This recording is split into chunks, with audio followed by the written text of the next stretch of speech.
Welcome students.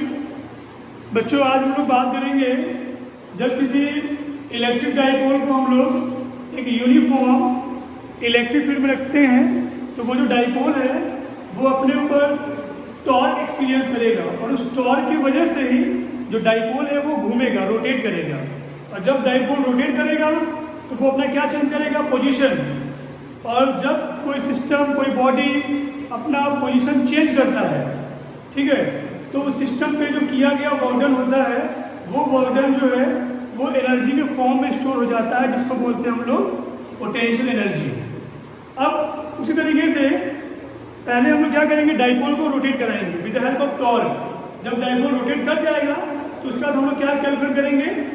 किया गया work done, है ना। और उसके वजह से the concept of electrostatic potential energy.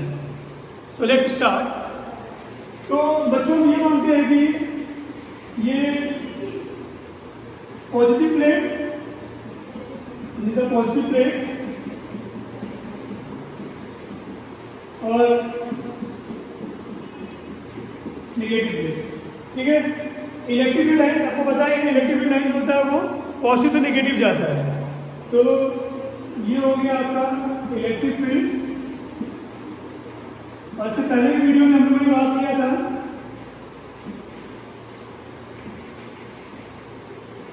Electric dipole moment के बारे में, ठीक है। तो ये इलेक्ट्रिक फील्ड हो गया। इस इलेक्ट्रिक फील्ड में हमने क्या करते हैं कि एक डाइपोल मान लिया हमने, ये एक डाइपोल हो गया, ठीक है।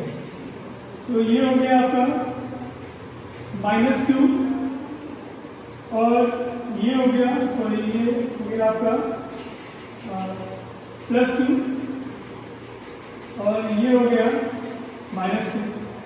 और जो इलेक्ट्रिक फील्ड है बच्चों वो है E। पता है आपको E = क्या होता है? F/Q0। तो इट इम्प्लाइज दैट F क्या आ जाएगा? Q0 × E, है ना। तो इस पे चार्ज कितना है? +q। इलेक्ट्रिक फील्ड क्या है? E। तो ये क्या एक्सपीरियंस करेगा अपने ऊपर? फोर्स। जब किसी चार्ज को इलेक्ट्रिक फील्ड में रखा जाता है तो वो चार्ज जो होगा वो अपने ऊपर क्या एक्सपीरियंस करेगा? फोर्स। इसकी वैल्यू कितनी होती है? QE के बराबर। तो चार्ज की वैल्यू कितना है? Q, इलेक्ट्रिक फील्ड E, तो फोर्स क्या हो जाएगा? F1 = QE। और ये चार्ज क्या है? माइनस। ये प्लेट क्या है? पॉजिटिव। तो ये जो निगेटिव प्लेट होगा, सॉरी, ये जो निगेटिव चार्ज है वो अट्रैक्ट होगा किससे? पॉजिटिव प्लेट से। इधर इधर। तो ये क्या हो जाएगा? F2 = -QE। ये हो गया। और ये जो है डाइपोल का सेंटर O, ठीक है। और अगर आप ध्यान से देखेंगे इसको तो यहाँ पर जो डाइपोल मोमेंट होता है वो होता है -q से +q। और इलेक्ट्रिक फील्ड ऐसे है, this is the electric field. और ये डाइपोल, इलेक्ट्रिक फील्ड ऐसे, डाइपोल ऐसे। ये क्या हो गया इनके बीच का एंगल? तो ये हो गया इलेक्ट्रिक फील्ड और ये क्या हो गया? Dipole moment. थीटा क्या है इनके बीच का एंगल? ये क्या हो जाएगा यहाँ से? ठीक है। अब देखो, इस पे फोर्स QE, इस पे फोर्स QE। नेगेटिव बता रहा है कि डायरेक्शन क्या है, इन दोनों का अपोजिट है। हम लोगों ने क्लास 11 में पढ़ रखा है टॉर्क के बारे में। तो टॉर्क क्या होता है बच्चों?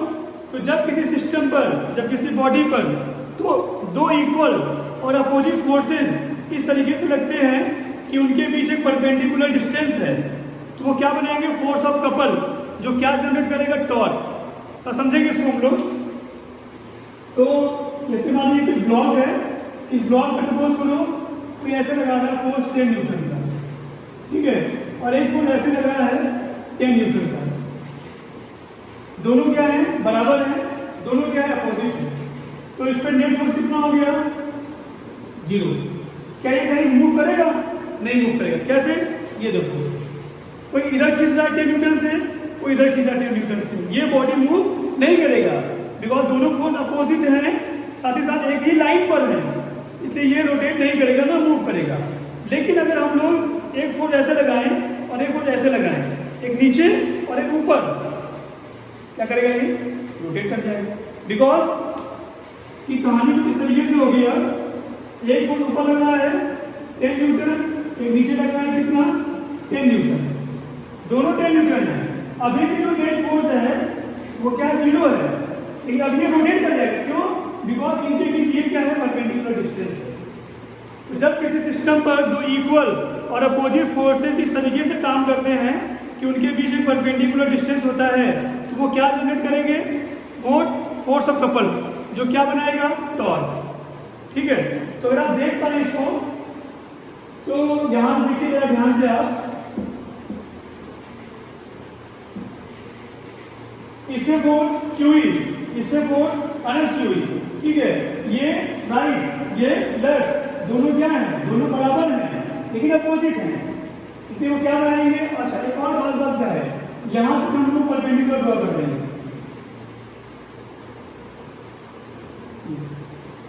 तो मान लो ये हो गया A, ये हो गया B और ये हो गया M। So AN is the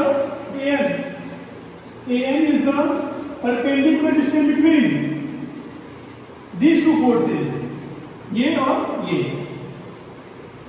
देखो एक फोर्स ऐसे लग रहा है, एक फोर्स ऐसे लग रहा है, हमने परपेंडिकुलर ड्रॉ कर दिया, ये क्या A, ये B और ये क्या है N, यही ना है। तो ये क्या है, this is the perpendicular distance between these two forces, this is the perpendicular distance between these two forces। Okay, तो दोनों फोर्स बराबर है, अपोजिट है, उनके बीच एक परपेंडिकुलर डिस्टेंस है, so it will experience what torque, जिसकी वैल्यू क्या होगी हम निकालना है हमको। तो from figure it is clear that electric dipole is under the effect of two equal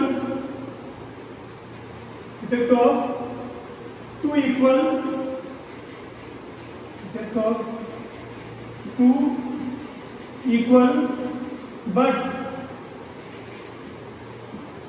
opposite forces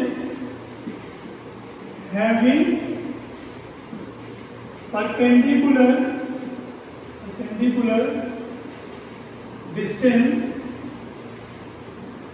bracket में AN between them,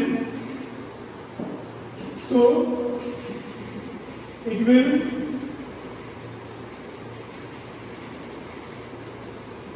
generate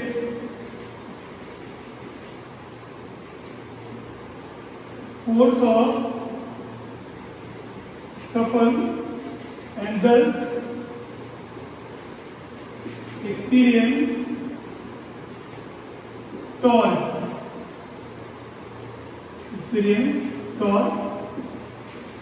which is given by, तो टॉर्क क्या होता है, टॉर्क होता है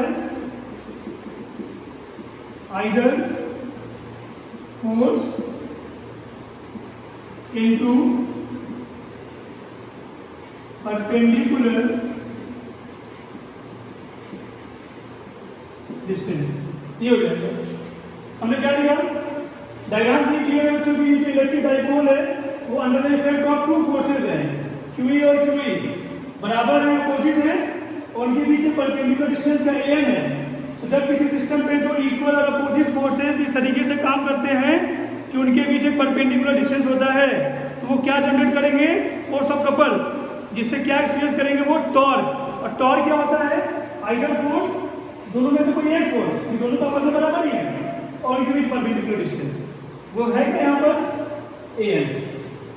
तो टॉर्क आ जाएगा यहाँ से, फोर्स का आ जाएगा, तो यहाँ से 2E, और जो परपेंडिकुलर डिस्टेंस वो क्या है, वो है AN। ये सिंपल है टॉर्क का। अगर आप ध्यान दें इसको, तो AB, देखो ये क्या है +2, ये क्या है -2, इसको क्या बोलेंगे, डाइपोल लेंथ। तो यहाँ पे क्या हो जाएगा, यहाँ से तो ये आप ध्यान से। तो ये किसका वैल्यू है? A B is equal to what? 2a। A B is equal to what? 2a dipole length. अब देखिए क्वेश्चन नंबर ये हो गया 1। In triangle ABN sine theta क्या हो जाएगा? परपेंडिकुलर। परपेंडिकुलर क्या हो जाएगा? AN upon hypotenuse. हाइपोटेनस क्या हो जाएगा? AB। AN क्या है बच्चों? AN को निकालना है। और AB क्या है? AB is the dipole length. AB is the dipole length. Dipole length कितना होता है? डाइपोल लेंथ 2a होता है। यहाँ क्या हो जाएगा? 2a। It implies that AN is equal to क्या मिलेगा? 2a sine theta. ये हो जाएगा। क्वेश्चन में कितना हो गया? ये 2। सो फ्रॉम 1 and 2 क्या मिलेगा यहाँ से? Torque is equal to QE into 2a sine theta. और उसके बाद टॉर्क इज इक्वल टू हम अरेंज करेंगे Q इंटू 2a में साथ में रखते हैं हम लोग, और E sine theta. But P is equal to क्या होता है? Q into 2a dipole length 2a और चार्ज Q। ये P क्या? Dipole moment. देयरफॉर टॉर्क क्या आ जाएगा? इसका जगह P, तो P E साइन थीटा। ठीक है। फिर उसके बाद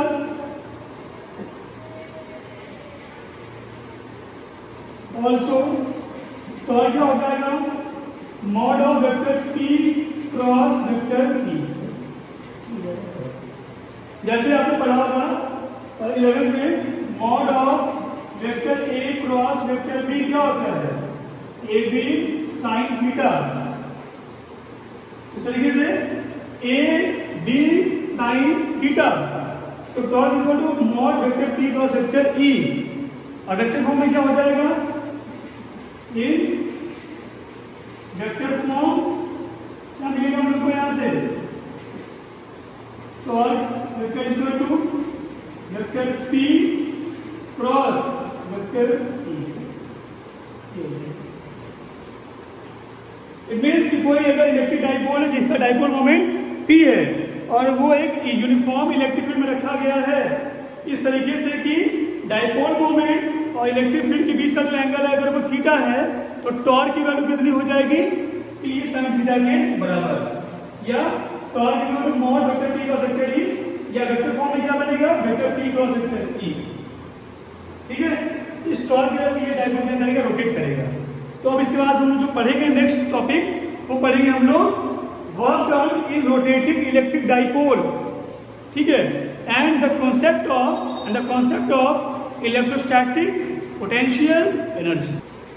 ओके, थैंक यू।